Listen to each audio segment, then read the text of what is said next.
오늘 말씀 함께 보겠습니다. 요한복음 우리 5장 19절에서 29절입니다. 어제는 그 수가성의 여인 그 2부를 마쳤습니다. 어제 저녁에는 그 설교 준비를 이제 다 마치고요. 어제 함께 본 영상은 실은 저녁 한 5시 넘어서인가요? 5시 한 반 정도에 그 제가 설교문을 정리하다가 그 마지막에 계속 강조됐던 것들 있죠. 그 수가성의 여인에게 있었던 그 가난함이야. 갑자기 예수님에 대한 인식이 확 달라지거든요. 그게 왜 그럴까라는 그 15절과 19절 사이를 집중해서 봤잖아요. 이전까지는 너무나 낭만적이었다고요. 너무나도 물 얘기하면 그냥 진짜 물인 줄 알고 그 물 좀 내게 달라고 그러고 내가 물 길러 가지 않아도 되겠다라고 굉장히 좋아해요. 물을 그냥 물로 본 거예요. 그러니까 아직까지도 인식이 바뀌지 않죠. 근데 갑자기 19절의 인식이 확 바뀌어요. 내가 보니 선지자십니다. 도대체 뭘 했길래 이 여자의 어제 얘기한 대로 영적인 진보와 성장이 있었냐 말이죠. 근데 그 사이에 있었던 건 여자가 피하고 싶었던 그 삶이었다고요. 그러니까 가난한 마음을 계속 이제 아무래도 강조된 표현이 계속 들겠죠. 근데 갑자기 생각나는 설교가 있는 거예요. 그 하영주 목사님 그 생애 마지막 설교. 그러니까 8월 달에 벌써 한 거의 10년 되신 것 같아요. 돌아가신 지. 그 설교하시고 주일날 설교하시고 월요일날 새벽에 돌아가셨거든요. 근데 그게 이제 인생의 마지막 설교였는데 그때 한마디 하셨던 그게 생각이 나요. 그게 아예 따로 나와 있어요. 유튜브에 3분짜리로. 그래서 이제 그게 갑자기 생각나서 봤더니 거기에 마지막 하영주 목사님이 그 나는 여러분들의 마음이 가난해져서 그 수가성의 여인처럼 주님을 만나고 또 그 복음을 전하는 그런 공동체가 되기를 원한다고 그렇게 하시고 이제 마지막 설교 마치셨죠. 그게 갑자기 생각이 나는 거예요. 그러니까 저한테는 굉장히 특별했어요. 왜냐하면 그 설교를 여러 번 들었거든요. 여러 번 듣고 근데 그게 오늘 그날 어제 본문하고 이렇게 맞닿아 있으리라고는 생각이 안 나는데 갑자기 이제 그 생각이 나는 겁니다. 자, 아무튼 우리 수가성의 여인 니고데모 이 대화. 그래서 제가 나중에 어떤 그 학위를 할 때 논문을 만약에 이제 써야 되면 말씀 사역에 관해서 이제 저는 관심이 있고 이것들에 관해서 계속 이제 어프로치를 하고 있잖아요. 그러면 성경에 나오는 예수님의 대화 있잖아요. 예수님의 대화 방법 그리고 그 하나님과 선지자들과의 대화가 있었습니다. 그러니까 신약만큼은 아니지만 구약에도 모세와의 그 대면 장면 있죠. 떨기나무에서. 근데 그게 특이한 것은 불이 타는데 없어지진 않아요. 그러니까 그거를 외면하지 않는다고요. 이렇게 가까이 내가 가서 보고자 하니라고 한다고요. 그러니까 말씀도 마찬가지잖아요. 가까이 가서 좀 이상해 이 말씀이 궁금하고요. 또 자기에게 부담이 될 때도 있고 아니면 굉장히 흥미로울 때도 있고 아니면 의문점에 들 때도 있고요. 그게 이제 타는데 없어지지 않는 어떤 그런 모습이죠. 근데 그 가까이 다가갑니다. 근데 그때 그 모든 관계가 그때 이루어지죠. 그 대화. 그래서 그 니고데모의 대화, 또 이 여인과의 대화, 또 모세와의 대화. 모세는 계속 저항하고요. 저는 입이 둔합니다. 저항하고요.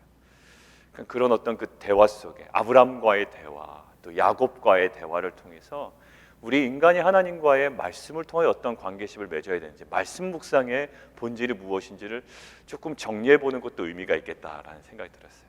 아무튼 저에게는 니고데모와 그 이 수가성의 여인과의 대화는 굉장히 저에게 여러 가지를 많이 묵상해 볼 수 있고 아마 여러분들에게도 그런 시간이 되었으리라고 믿습니다. 자, 오늘 본문은 어제 본문과 맞닿아 있어요. 17절 먼저 한번 보실까요? 어제 본문. 예수께서 그들에게 이르시되 내 아버지께서 이제까지 일하시니 나도 일한다 하시매. 그리고 실은 어디로 이어질까요? 19절로 이어지는 거예요. 아버지께서 이제까지 일하시니 나도 일한다 하시매. 그러므로 내가 진실로 너희에게 이르노니 아들이 아버지께서 하시는 일을 보지 않고는 아무것도 스스로 할 수 없나니 이렇게 이어지는 거예요. 근데 그 문맥상에 누가 유대인들의 그 마음이 이런 마음이었다라는 거죠. 이런 마음이었고 또 이런 주장을 했었다. 그럼 오늘 본문은 결국 뭘까요? 예수님의 답변입니다. 예수님의 답변. 뭐에 대해서요? 어제 본문 후반부. 왜 네가 하나님과 동등됨으로 스스로 삼느냐라는 것에 대하여 그것에 대한 답변, 이렇게 생각하시고 읽어보시면 되겠습니다. 말씀드린 것처럼 오늘 본문은 예수님의 답변입니다. 무엇에 관해요? 어제 본문 너가 어떻게 하나님과 동등으로 스스로 삼고 있느냐라는 그 유대인들의 질문에 대한 답변입니다. 어제 가만히 보시면 어제 본문에서 굉장히 유대인들의 특이한 점을 발견했죠. 굉장히 독특해요. 38년 된 병자가 지금 막 걸어 다니고 있습니다. 그럼 무엇부터 물어봐야 된다고요? 야, 너 난 거 맞아? 어떻게 났어? 라고 물어봐야 되는데 그것에 대해서 어떤 잣대를 들이댄다고요? 너 자리를 들고 가는 것이 옳지 아니하다라는 거예요. 정말로 특이하신 분들이에요. 38년 동안 고생하던 사람이 일단 걸어 다니면 병이 낫냐라고 물어봐야 되는데 그 율법을 어기지 않았느냐라고 이야기하고요. 나를 낫게 한 사람이 이 자리를 들고 일어나라고 했습니다 라고 했는데 그래? 그럼 너 병 낫게 한 자가 누구야? 라고 물어봐야 되는데도 불구하고 그렇게 물어보질 않아요. 너 자리를 들고 일어나게 하라는 자가 누구냐라는 거예요. 끝까지 병 낫게 한 사실에 대해서는 이야기 안 해요. 근데 나중에 예수라는 이야기를 듣죠. 그러니까 네가 왜 안식일에 그런 일을 시켰느냐, 그런 일을 행했느냐라고 이야기하고요. 거기서 더 나가는 거예요. 예수님은 실은 거기서 끝났으면 그 사안 가지고 끝나요. 근데 또 다른 사안으로 어떻게 보면 기소를 당하는 거거든요. 가만히 계시면 돼요. 근데 하나님께서 일하시니 나도 일한다, 이렇게 이야기를 하는 거예요. 너 왜 하냐? 그럼 뭐 이런 식으로 얘기할 수 있잖아. 생명이 중요하지 않느냐 이 사람들아, 이렇게 얘기하면 되는데 오히려 더 갈등을 의도하신 것 같아요. 제가 어젠가 그저께 계속 말씀드렸죠. 여러분들 안에 말씀으로 인하여 안에 소동이 자꾸 일어납니까? 잘 살고 있다고 생각하고 믿음이 있다고 생각하고 이 정도면 괜찮다고 생각했는데 자꾸 말씀이 날 도전하고 내 무기력함이 드러나고 내 무력함이 드러나고 내 죄악이 드러나고 형편없음이 드러나요. 그 소동은요, 어떻게 보면 하나님의 의도된 은혜의 섭리임을 믿습니다. 그 소동을 통해 우리가 어떻게 된다고요? 어제 저녁에 본문처럼 마음이 가난해진다고요. 야, 형편없구나. 그 마음이 가난해질 때 그때 하나님께서 그 영혼을 다루시는데 우리는 반드시 말씀과 성령 안에 그 다룸을 받아야 됩니다라는 거예요. 끝까지 버티면 안 돼요. 그 안에 우리는 다룸을 받아야 됩니다. 하나님께서 갈등을 어떻게 보면 지금 조장하시는 거예요. 주님께서 오히려 이 사람들이 물을 만한 미끼를 꼭 던지시는 것 같아요. 야, 너 어떻게 하나님과 동등됨을 주장하느냐라고 할 때 예수님의 대답이에요. 자, 첫 번째, 가르라는 단어가 4가지 나옵니다. 가르가 뭐라고 그랬죠? 여러분들 좀 가르는 이제 많이 나올 겁니다라고 그랬죠. 왜냐하면 이런 거예요. 왜냐하면 첫 번째 왜냐하면이 19절에 있습니다. 왜냐하면 아들이 아버지께서 하신 일을 보지 않고서는 아무것도 스스로 할 수 없기 때문에 라는 거예요.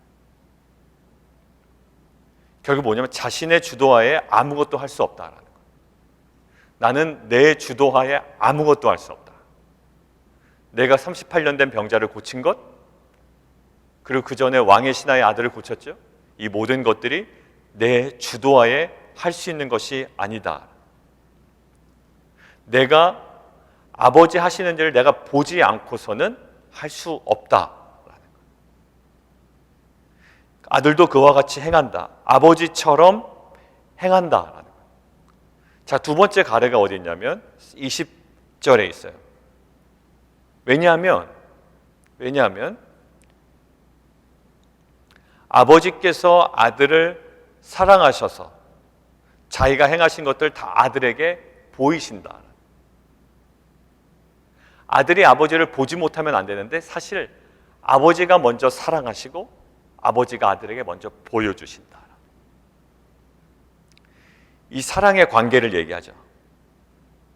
둘 사이, 아버지와 아들과의 관계가 사랑이라는 것으로 굉장히 연결되어 있는데 사랑의 방식이 달라요. 아버지께서 아들을 사랑하시는 방식은 끊임없이 보여주시는 방식이에요. 여러분들이 자녀를 사랑하시는 방식이 어떠해야 되냐면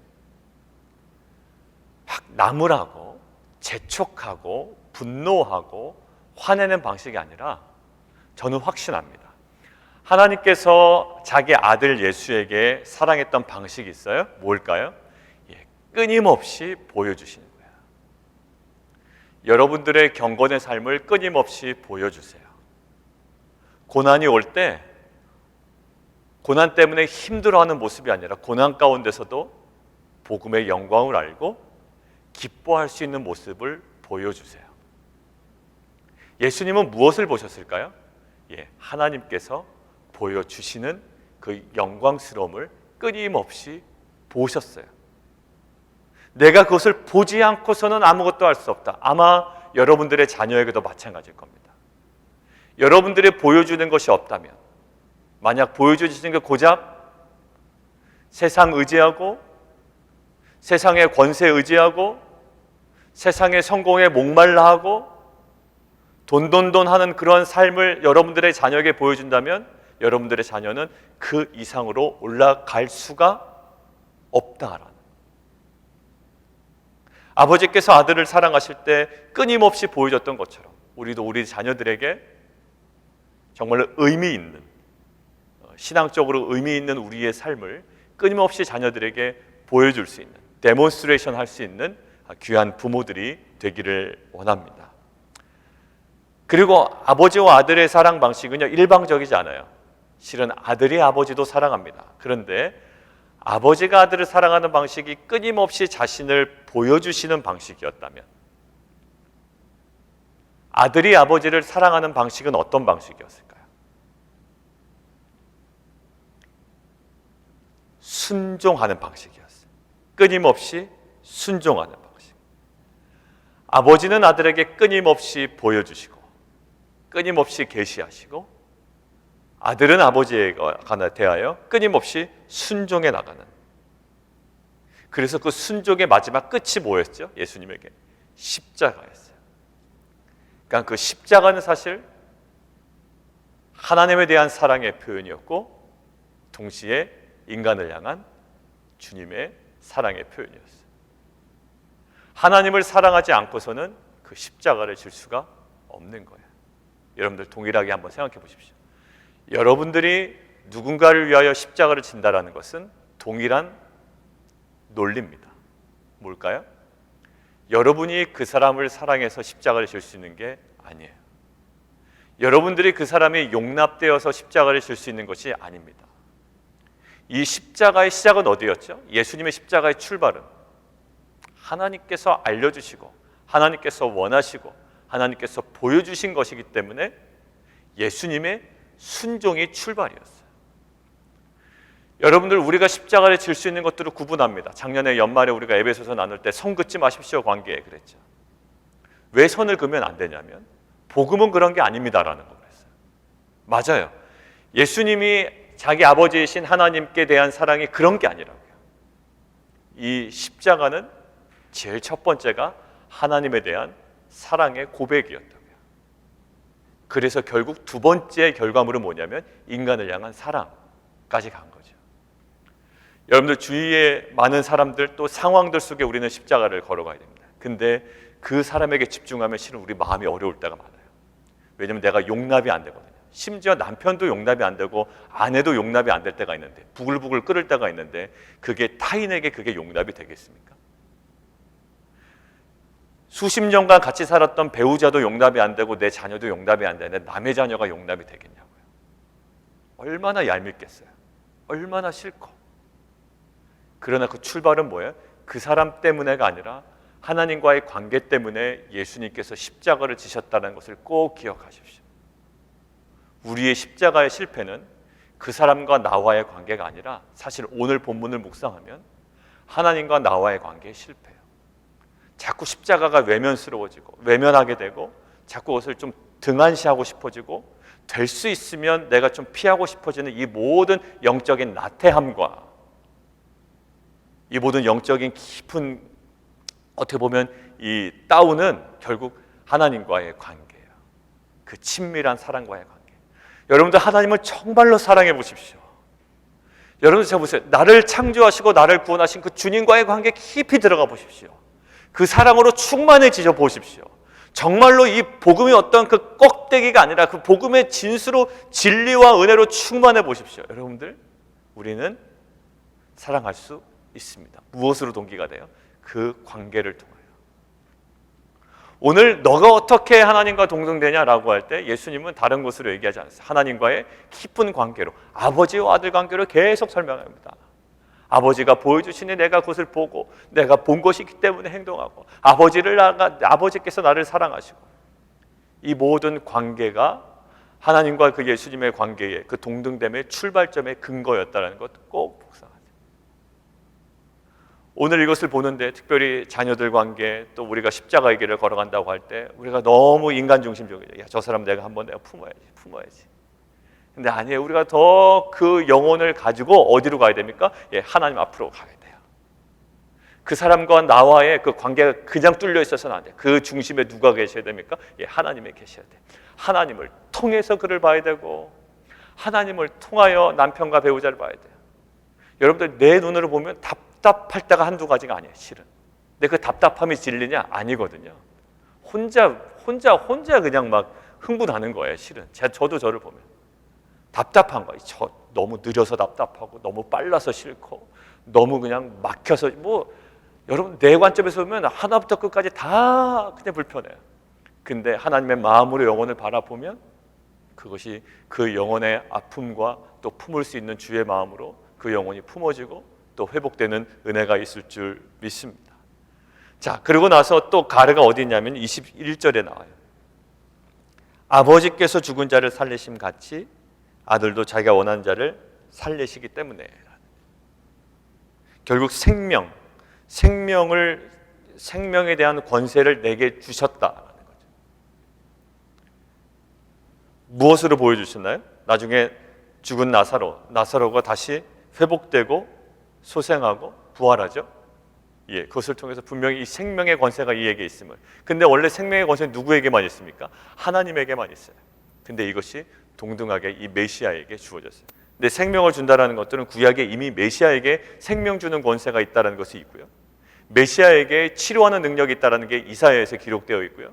메시아에게 심판의 권세가 있다는 게 어디에 기록되어 있을까요? 예, 다니엘서에 기록되어 있어요. 공의와 정의로 다스릴 것이다, 심판할 것이다라는 게 있어요. 그러니까 결국 이것은 뭘까요? 예, 하나님께만 있는 거 맞아. 그러나 이것은 메시아에게도 동일하게 주어지는 권세임을 구약에서 이미 얘기하고 있거든요. 그러니까 이 권세가 누구로부터? 아버지이신 우리 하나님으로부터 나에게 있다. 그것들을 온전히 또 보여주신 분이에요. 자, 그러면서 갈등을 어떻게 보면 조장한 거잖아요. 안식일의 사건으로 그냥 끝날 이야기를 하나님께서 일하시니 나도 일한다 라고 이야기해서 하나님과 동등됨, 어떻게 보면 신성모독으로 이 사람들이 흥분하게 만들고 결국 예수님의 정체성, 예수님이 누구신지에 관하여 지금 아주 똑바르게 아주 분명하게 이야기를 하죠.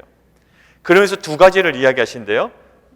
오늘 뭐냐면 19절에 보면 내가 진실로 너희에게 이르노니 하고 그 설명을 쭉 하시고요. 그 다음에 24절 내가 진실로 너희에게 이르노니 라고 이야기를 합니다. 자, 그러면서 지금 좀 볼 포인트가 25절에 보면 곧 이때라 듣는 자는 살아나리라 라는 거예요. 거기 한번 밑줄 그어놓으시죠. 곧 이때라 듣는 자는 살아나리라.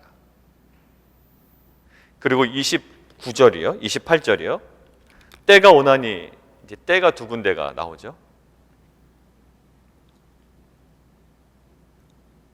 근데 25절에 나와 있는 이때는 정말 지금 현재예요. 이때라. 이미 생명으로 나타났습니다. 24절 후반부에 보면 사망에서 생명으로 옮겨진 거예요. 듣는 자는 살아나리라. 그 생명이 현재적으로 주어집니다. 누릴 수 있어요. 그런데 28절에 보면 다 그의 음성을 들을 때가 온다. 무덤 속에 있는 자가 다 음성을 들을 때가 온다. 이때는 그때가 이때다라는 설명이 안 돼 있어요. 이때는 마지막 부활을 얘기해요. 미래적인 어떤 의미예요. 그러니까 이게 굉장히 모순적인 부분으로 이 생명이 어디에 도대체 있는 것인지 우리가 좀 헷갈리니까 그냥 뭐 의미 없이 읽으면 뭐야 이게 과거야 현재야 미래라고 이렇게 헷갈린다. 근데 이것이 우리가 두 번에 걸쳐서 우리가 주일날 설교했죠. 이미 already 그러나 not yet 아직 이미와 아직 사이에 있는 이 복음의 신비예요. 근데 이미와 아직 사이에 있을 때 우리가 취해야 될 입장이 있습니다. 뭐냐면 이미예요. 근데 아직에 아쉬워하진 않아요. 근데 이 아직을 소망하는 거예요. 이미인데 아직 때문에 아쉬워하는 인생이 아니라 아직이에요. 그러나 그것은 분명히 주어질 거예요. 그런데 우리가 언제 누리고 있다? 이미 그것의 일부를 누리고 있어요. 자, 우리에게 영원한 생명이 주어질 겁니다. 근데 지금 오늘 하루 살아갈 때요, 힘겹게 하루하루 살아가고 지금 한 번도 경험하지 못한 것들을 나중에 경험하는 것이 아니라 오늘 우리는 그 생명을 경험하며 살아갈 수가 있습니다. 그 영혼을 오늘도 경험하며 살아갈 수가 있어요. 아들의 음성을 들을 때가 오나니 곧 잇따라 듣는 자는 살아나리라. 여러분들, 오늘 여러분들이 묵상하고 오늘 대하는 이 말씀을 통하여 여러분들은 무엇을 경험할 수 있냐면, 상황 때문에 어려워 있는 여러 가지 둘러싸여 있는 우겨싸임이 있지만 여러분들 오늘 하나님의 음성을 영으로 들을 때에 여러분들의 인생과 공동체와 가정이 아직은 아니지만 역시 그러나 이미 임한, 우리들에게 임한 그 복음의 생명을 오늘 우리는 누릴 줄 믿습니다. 오늘 살아나는 거예요. 오늘 우리는 회복을 경험하고요, 오늘 우리는 부활을 경험하는 거예요. 이 힘으로 살아나는 자가 신약시대에 이미와 아직 사이에 있는, 그러나 아직 때문에 힘들어하는 자가 아니라 이미 때문에 우리가 이것들을 누리며 그 은혜들을 경험하며 발견하는 자인 줄 믿습니다. 자, 오늘 보십시오. 오늘 예수님은 갈등을 조장하세요. 안식일로 그냥 마치면 됩니다. 그런데 안식일에 마치지 아니하시고 아버지가 일하시니 내가 일한다. 저 도대체 무슨 소리냐라고 하시지만 결국 예수님은 자신의 정체성, 내가 누구인지 자신의 정체성을 온전히 드러내기 위하여 지금 그들에게 이야기하시고 자기에게 생명 줄 권세일 뿐만 아니라 또 부활의 그 생명을 줄 권세, 마지막에 심판의 권세, 그러나 심판의 목적이 아니라 믿는 자에게 생명을 줄 권세가 있는 자임을 이야기하십니다. 그래서 나를 믿는 자는, 나를 보내신 이를 믿는 자는, 내 말을 듣고 나를 보내신 이를 믿는 자는 영생을 얻었고 심판에 이르지 아니하니 사망의 생명으로 옮겼다. 지금 누려야 될 것들을 우리에게 이야기를 하고 계세요. 자, 그런데 그 모든 본인이 하나님과의 동등됨을 이야기하는 그 근거가 무엇이었을까요?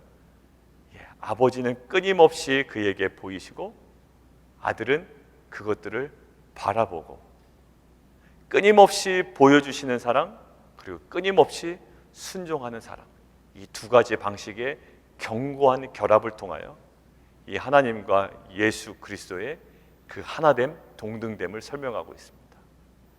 우리가 하나님과 맞닿아 있고 또 예수님을 닮아가기를 원한다라고 할 때 실은 그 사랑 관계예요. 우리가 실은 이것들을 지식적으로 많이 안다고 해서 사랑하지는, 우리가 닮아가지는 못하는 것 같아요. 저희 아들이 저에 대해서 얼마나 많은 정보가 있겠습니까? 우리 아버지 몸무게는 얼마고, 키는 얼마고, 학교는 어디 나왔고, 생활 습관은 어떻고. 근데 그게 관계를 막 긴밀하게 해주진 않아요. 그 지식이 오히려 그 많이 알고 있는 정보 때문에 아버지를 비판할 수가 있죠. 그러나 결국 이 견고한 하나됨은 어디서 나오냐면 사랑이에요. 내가 정말 주님을 사랑하는가, 그리고 오늘도 내가 주님을 깊이 사랑하기를 원하는 거예요. 이 말씀 가운데 살아계신 그 주님, 살아계신 하나님의 음성이 우리 가운데 들려지고 우리 가운데 온전히 임하여 역사하는 귀한 하루 되기를 원합니다. 함께 기도하겠습니다.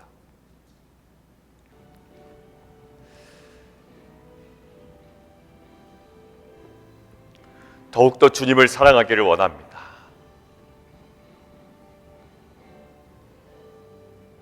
더욱더 어제보다는 더 주님을 사랑하기를 원합니다. 근데 실은 주님을 더 사랑하려고 우리가 애쓰려는 그 지점에서 우리가 발견하는 것들이 있습니다.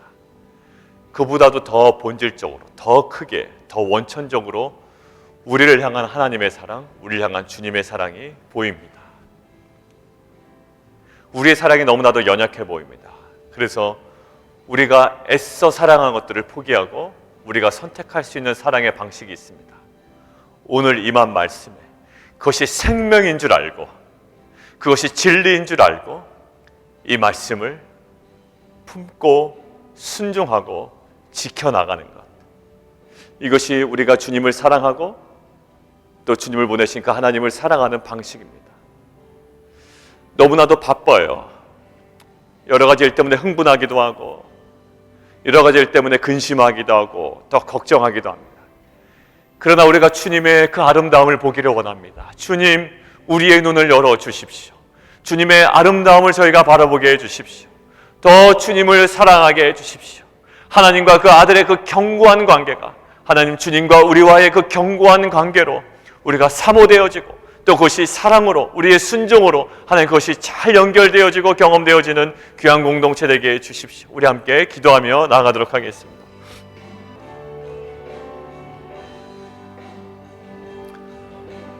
우리 한 가지 더 기도하겠습니다. 아버지께서 아들을 사랑하신 방식이 굉장히 특이했다고 그랬죠. 끊임없이 보여주시는 거예요. 그리고 아들은 그것을 봅니다. 그리고 닮아가죠. 하나가 돼요. 우리 자녀들에 대한 우리의 태도도 마찬가지여야 될 것 같습니다. 끊임없이 잔소리를 하는 자가 아니라 끊임없이 삶으로 보여주는 자가 되기를 원합니다. 우리 자녀들과의 대화에 있어서 항상 걸리는 게 그거예요. 아빠에 대한 평가, 엄마에 대한 평가가 있는데 뭐 약간 비교되는 거 있습니다. 저를 향해서는 약간 뭔가가 있어요. 또. 근데 결국 아이들의 평가의 기준이 딱 뭐냐 하면 그들이 본 거예요. 그랬던 것을 바라본 겁니다. 그래서 그것들을 평가하고, 그것 때문에 안정감을 갖고, 그것 때문에 신뢰를 해요. 여러분들, 우리 안에 끊임없이 자녀를 사랑하는 방식이 우리의 삶을 보여주는 방식이 되기를 원합니다. 잔소리 그만, 그대로 보여주시면 돼요. 하나님 정말 그러한 사랑이 우리 가운데 있게 하시고, 그 삶을 바라보는 우리 자녀들이 그대로, 본 그대로 정말 따라가고, 하나님의 말씀을 순종하고, 주님의 말씀이면 벌벌 떨고 오히려 세상에 주눅들지 아니하는 정말 그러한 자로 살아갈 수 있도록 주님 은혜 베풀어 주십시오. 우리 함께 기도하며 가도록 하겠습니다. 우리 한 가지 더 기도할까요? 우리 이종호 선교사님, 김채성 선생 오늘 검사 일정 있으신데 위에서 좀 기도해 주시고, 한내 집사님 수술과 여러 가지 회복되는 모든 과정들, 또 우리 여러 가지 기도 제목들이 있는데, 하나님 정말 그 모든 과정 속에 하나님 더욱더 가난한 마음을 우리에게 허락해 주시고, 하나님 주님 붙들게 하시고, 또 주님께서 우리에게 부어주시는 하나님의 은혜들 공동체가 함께 들어가는 귀한 역사가 있게 하여 주십시오. 우리 함께 기도하며 나가도록 하겠습니다. 하나님 아버지 감사합니다. 우리 안에 하나님 정말 이 새벽에 우리가 함께 주님께 부르짖으며, 또 하나님께 주님께 고하고, 하나님 주님의 음성을 들으며 또 주신 마음대로 우리가 함께 기도할 수 있도록 인도하신 하나님 감사합니다.